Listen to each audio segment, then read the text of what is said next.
আসসালামু আলাইকুম। সাধারণত আমরা কলা খেতে অপছন্দ করি বা কিছু কিছু সময় ভয়ে কলা খাই না, কিন্তু কলা খাওয়ার উপকারিতা আমরা অনেকেই জানি না।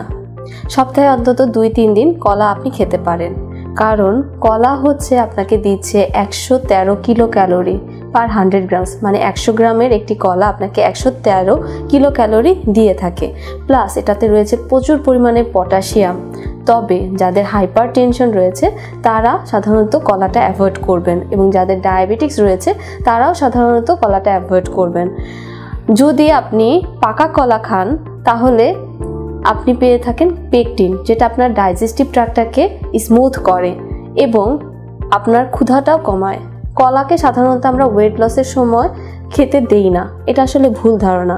ওয়েট লসের জন্য কিন্তু কলা খুবই উপকারী, কারণ কলা আপনাকে লং টার্ম ধরে ক্ষুধা ফিল করতে হেল্প করবে, মানে ক্ষুধা কম রাখতে হেল্প করবে, আপনি ক্ষুধার্ত হবেন না। প্লাস আর যেটা হয় সেটা হচ্ছে এটা হাই ক্যালোরি না। যখন আপনি এটাকে 100 গ্রামের মতো করে খাবেন, মানে একটি ছোট কলা খাবেন।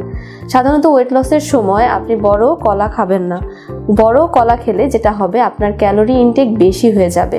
তাই বেশি ক্যালোরি ইনটেক থেকে রক্ষা পেতে হলে ছোট একটি কলা প্রতিদিন ওয়েট লসের ডায়েটে আপনি রাখতে পারেন। সেটা যদি হয় টক দইয়ের সাথে তাহলে আরও ভালো হয়। সাধারণত স্ন্যাক টাইমে বা মিড মর্নিং স্ন্যাক বা ইভিনিং স্ন্যাকে আপনি কলার সাথে টক দই দিয়ে খেতে পারেন অনায়াসে। তাতে কি হবে, আপনি একটি কমপ্যাক্ট মিল পাবেন, যেটা আপনাকে দিবে ভিটামিন মিনারেলস রিচ একটি ডায়েট।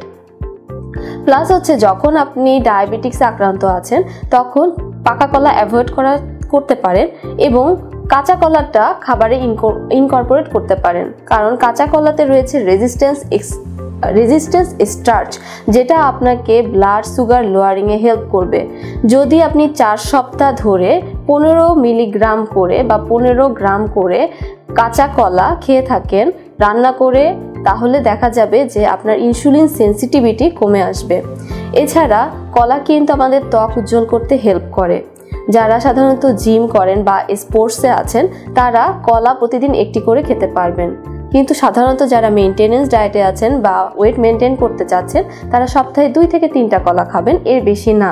হাইপারটেনশন এবং ডায়াবেটিক্স রোগীরা কলাটা অ্যাভয়েড করলে ভালো, তবে চেষ্টা করবেন সপ্তাহে একটি করে কলা খেতে, তাহলে দেখবেন আপনার অন্যান্য হেলথ ইস্যুসগুলো অ্যারাইজ হবে না। সাথে সাথে যারা ওয়েট লসে আছেন তাদের জন্য যেটা ইম্পর্টেন্ট সেটা হচ্ছে কলা বেশি খাওয়া যাবে না। আপনি ওয়েট লস ডায়েটে কলা রাখবেন, তবে সেটা পরিমিত এবং পরিমাণটা হবে 100 গ্রামের বেশি না। তবে চেষ্টা করবেন এটা মিড মর্নিংয়ে খাওয়ার জন্য এবং ইভিনিং স্ন্যাক্সে খাওয়ার জন্য। মিড মর্নিং এবং ইভিনিং স্ন্যাক্সে টক দইয়ের সাথে কলাটা ইম্পর্টেন্ট এই কারণ ওয়েট লসের সময় আমাদের মনটা ডিপ্রেস থাকে, কারণ আমি কিছু খেতে পারছি না বা খেতে ভালো লাগছে না।